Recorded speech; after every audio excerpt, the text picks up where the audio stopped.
오늘 아침 주요 뉴스 키워드와 함께 좀 더 자세히 분석해보는 시간입니다. 오늘도 역시 김대호 박사 나오셨습니다. 박사님 어서 오십시오. 네, 반갑습니다.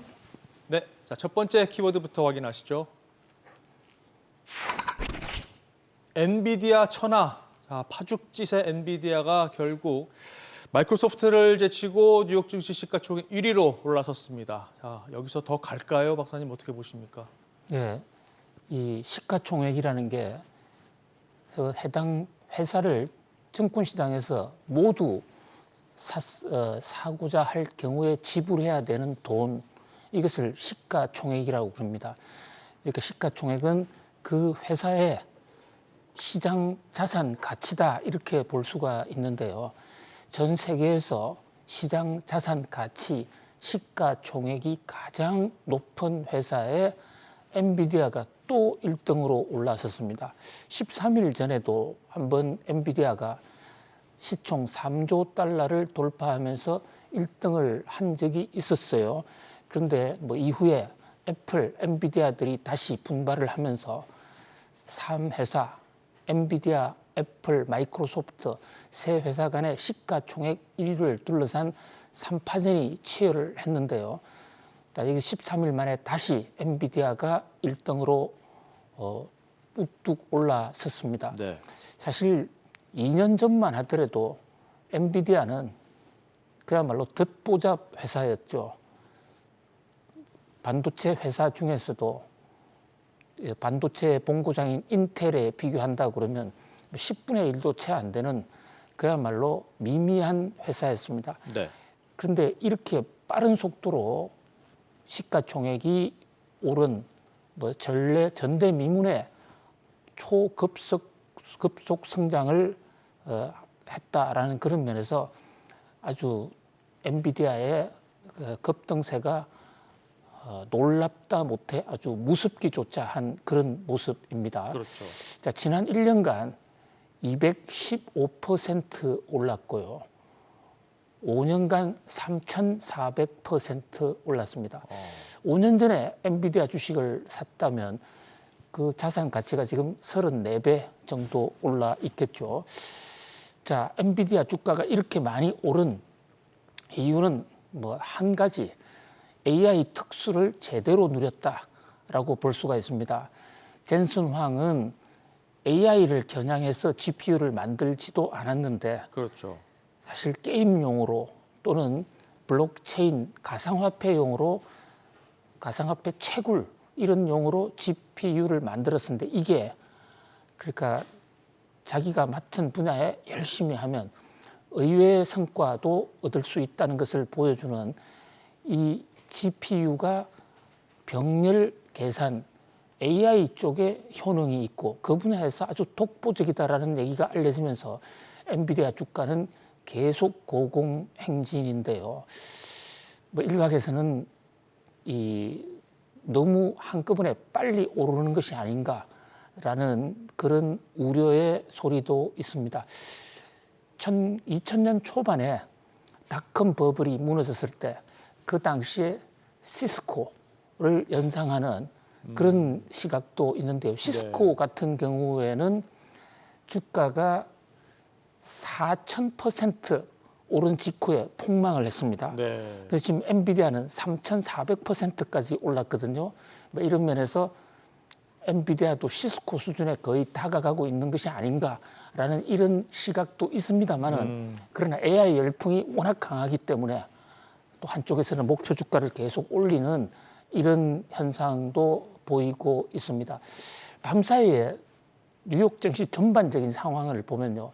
대부분의 매그니피센트 7 종목들은 주가가 하락했습니다. 그렇죠. 그리고 나스닥 지수, S&P 지수 올랐다고는 하지만 그 상승폭이 굉장히 미미했거든요.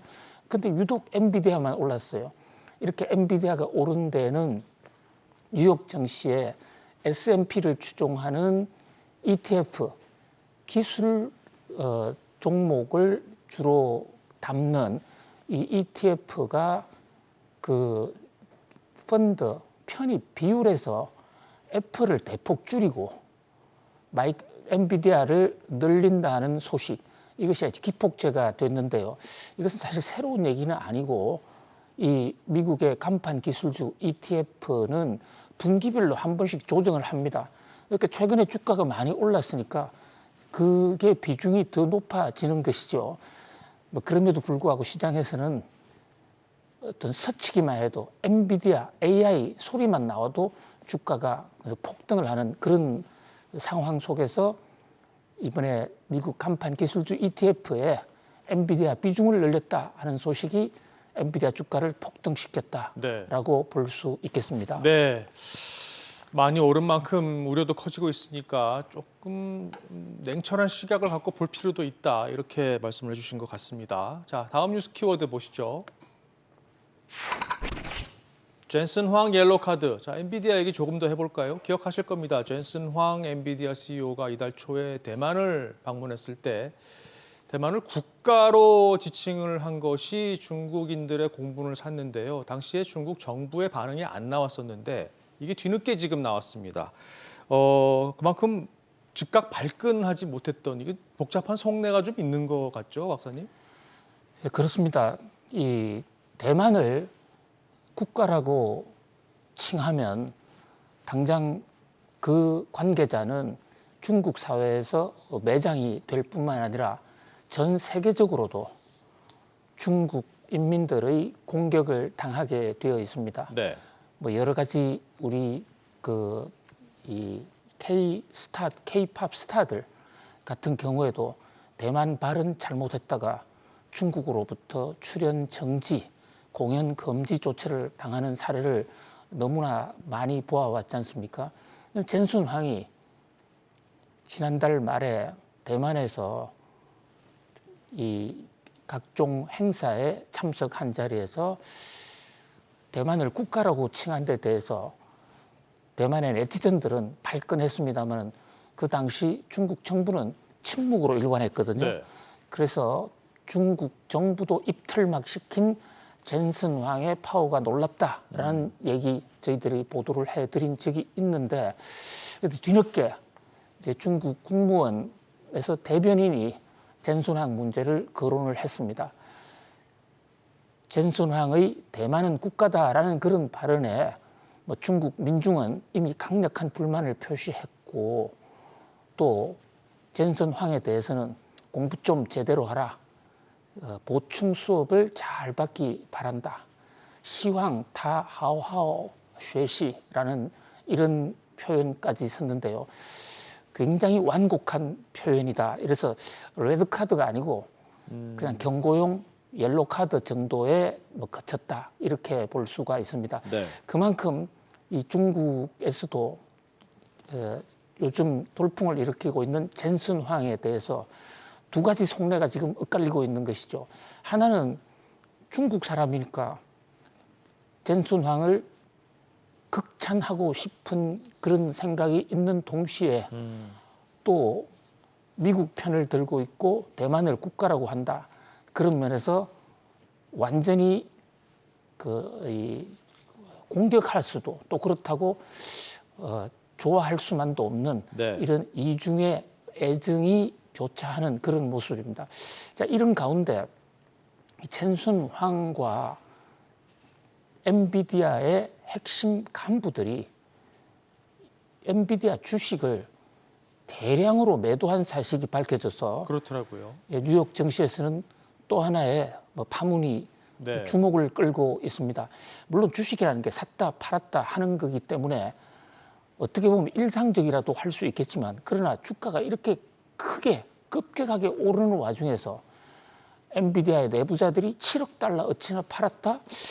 이걸 어떻게 보면 내부에서 회사 사정을 제일 잘 알 수가 있을 테니까 그렇죠. 최근에 엔비디아 주가 오른 것이 스스로 판단하기에는 좀 과도한 것이 아닌가라고 이렇게 판단한 결과 주식을 팔았을 수도 있다라는 점에서 뉴욕 증시에서는 젠슨 황과 엔비디아의 내부자들의 이 주식 매각도 엔비디아 주가 폭등에 대한 하나의 옐로 카드가 아닌가라고 받아들이는 시각도 있는데요. 네. 그러나 주가라는 것은 이런 한두 가지 흐름만으로 주가 상승이나 과열 이런 것을 판단하기가 어려운 어떤 여러 가지 복합성이 있기 때문에 네. 하나의 참고 자료로만 활용할 필요가 있을 것 같습니다. 맞습니다. 자, 다음 뉴스 키워드로 넘어가시죠. 비둘기파 후퇴. 자, 지난주 FOMC 회의에서 점도표를 보면 연내 금리 인하 횟수가 1회로 지금 전망이 됐는데요. 그럼에도 불구하고 시장은 2회 기대감을 놓지 않고 있었습니다. 그런데 그 이후에 지금 연준 위원들 발언들이 계속해서 나오고 있는데 이걸 보면 비둘기파도 1회로 좀 기울고 있는 것 같습니다. 이거는 어떻게 보십니까? 네, 뉴욕 증권시장에서 FOMC 관계자들의 성향, 정책 성향을 비교할 때 금리 인하 쪽에 무게중심을 두는 사람을 흔히 비둘기파라고 부르고 그 반대로 통화 긴축 정책, 금리 인상 쪽에 비중을 두는 것을 매파라고 하는데요. 연준 18명의 고위 관계자들 중에 대표적인 비둘기파, 틈만 나면 금리 인하하는 것이 옳다라고 얘기했던 이 하크 대표가 이 비둘기파의 대표라고 볼 수 있죠. 연준 연방준비은행 총재님인데요. 현재 전망대로 간다면 연내 한 차례만 인하하는 것이 적절하다. 이렇게 발언했습니다. 그러니까 가장 금리 인하를 지지하는 비둘기조차도 이제 금리 인하가 한 번만으로도 족하다. 네. 이런 얘기를 한다는 것은 금리 인하 속도를 그만큼 좀 조절해야 되겠다. 이렇게 볼 수가 그렇게 판단하고 있다고 이렇게 단정할 수가 있거든요. 네. 뭐 그런 면에서 금리 인하 속도는 시장이 기대하는 것보다는 그렇게 빨라지지 않을 것 같아. 오히려 좀 더 늦어질 수 있을 것 같다. 이유는 현재 미국의 경제 지표가 여전히 뜨겁고 높고 좋기 때문입니다. 자, 지금 밤사이에 산업생산지수 나왔는데요. 이게 산업생산지수가 예상치를 상회한 것은 물론이고 상당히 뜨겁게 나왔습니다. 전월 대비 0.9% 상승했다면 단순 계산하면 전년 대비 5% 정도 올랐다는 얘기고 10개월 만에 최대 상승폭이에요. 네. 이렇게 산업 생산이 뜨거운데 어떻게 금리를 내릴 수가 그렇죠. 있겠습니까? 이런 상태라면 금리를 오래 안 내릴 수도 있는 그런 상황입니다. 자, 소매 판매 지수도 나왔는데요. 예상보다는 좀 덜했지만 이 역시 전월 대비 0.1%또 올랐습니다. 네. 소매 판매 지수도 보합 또는 조금은 좀 떨어져 줘야 금리 인하 여건이 될 수 있다. 그런 면에서 연준의 비둘기파조차도 네. 매파 성향으로 점점 변하는 이유가 이런 거시경제 지표에 뜨거운 모습에 있다. 이렇게 볼 수가 있겠는데요. 그러나 그럼에도 불구하고 주식시장과 관련해서는 금리 인하가 한 번이냐 두 번이냐 또는 내년에 하느냐 이거 크게 중요할 것 같지가 않습니다. 금리 인하 기조로 간다라는 사실 그리고 과거의 행태를 보더라도요. 직접 금리 인하를 하면 그때부터 주가는 오히려 상승하거나 보합되는 이런 추세를 보인 적도 많거든요. 네. 금리 인하를 한 이후보다는 곧 금리 인하할 거야라는 기대를 갖고 있을 때 네. 그때가 제일 좋은 것 같습니다. 소풍 갔을 때보다 소풍 다음 달에 갈 거야 하는 그렇죠. 때가 더 좋다 하고 그런 비슷한 메커니즘이라고 볼 수 있습니다. 네, 소풍 가는 날 비 와서 취소되지 않았으면 좋겠습니다. 자, 다음 뉴스 키워드 보시죠. 세금 갈라파고스. 자, 갈라파고스 하면 뭐 독립된 생태계로 유명하죠. 그래서 지금 정치권과 정부에서 지금 세제 개편안이 공론화됐는데 특히 우리나라만 시행하고 있는 종합부동산세 폐지가 지금 이슈입니다. 이번에 세금 갈라파고스를 탈피할 수 있을까요, 박사님? IMD라는 곳에서 각 국가별 국가 경쟁력 지수를 발표했습니다. 네. 자, 이것은 현재 민간 단체이긴 하지만 국가 간의 경제 토양, 경쟁력 여건을 비교하는 가장 대표적인 그런 기관으로 정평이 높죠. 이 IMD에서 한국의 국가 신용 등급을 대폭 올렸습니다. 상당히 좋아졌어요.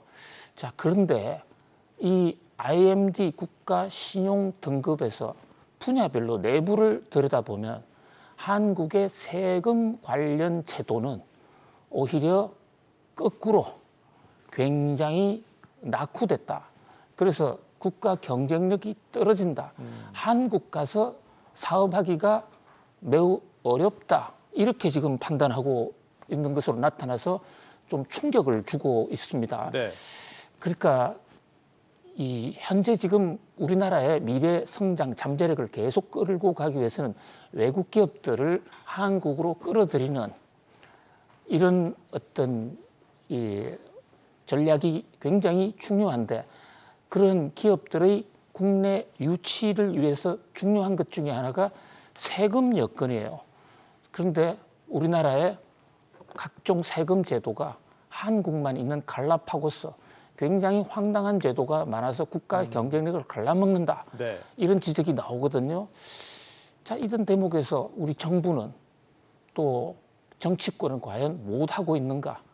세금 갈라파고스라는 비난까지 받고 있는 한국의 이 갈라파고스라는 게 혼자만 사는 그래서 진화가 되지 않는 나라다는 얘기거든요. 네. IMD 국가 경쟁력에서의 한국 세금에 대한 신랄한 비판을 보면서 이 후진적 갈라파고스 제도를 고치는 그런 노력이 필요하다. 그런 생각을 다시 한번 해봅니다. 네, 논의가 본격화될 테니까 결론 어떻게 나올지 좀 지켜보시죠. 자, 오늘 마지막 뉴스 키워드 보시겠습니다. 이창용 호소문. 자, 한국은행 이창용 총재가 어제 두 가지 호소라고 할지 지적을 했는데요. 하나는 한국은행이 독립적으로 금리를 결정할 일이다. 이렇게 선을 그었고요. 또 하나는 정부가 농산물 수입을 좀 늘려야 한다. 이렇게 얘기를 했습니다. 그런데 한은 총재가 정부 정책에 대해서 이렇게 얘기하는 건 좀 이례적인 거잖아요.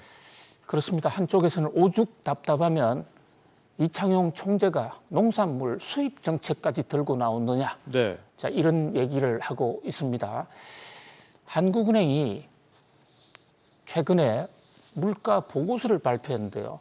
한국의 물가를 올리는 것은 의식주, 특히 농산물 이런 가격이 OECD 평균치보다도 무려 1.6배나 높다. 자, 이 농산물이 기후변화 등으로 해서 갑자기 폭등하면 수입이라도 해와야 되는데 정부가 이것을 손 놓고 있다. 그 바람에 국민들의 의식주 부담이 굉장히 높아지고 있다. 실제로 한국은행 조사에 따르면 지금 이 사과 등 각종 과일류, 채소류 우리가 국제사회에서 가격이 제일 높습니다. 이것을 부담하니까 중산층들이 생계를 위해서 자금을 지급하다 보니까 제대로 그 여력이 없어서 결국은 소비가 줄고 국가 경쟁력이 떨어진다. 그래서 이창용 총재 입장에서는 한국은행이 통화관리 아무리 잘해도 통화관리라는 게 금리 정책이나 통화량 조절입니다. 이거 아무리 잘해도 물가 낮추기가 어렵다. 한국은행 영역을 벗어난 문제다.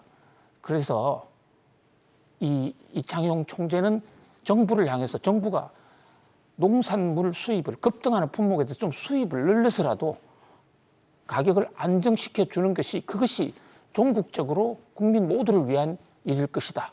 라고 정부를 향해서 아주 강력한 호소를 발동했다. 네. 이렇게 볼 수 있겠습니다.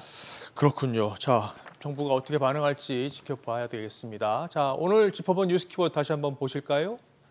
엔비디아 천하, 젠슨 황 옐로카드, 비둘기파 후퇴, 세금 갈라파고스, 그리고 이창용 호소문까지 짚어봤습니다. 박사님 오늘도 잘 들었습니다. 고맙습니다. 감사합니다.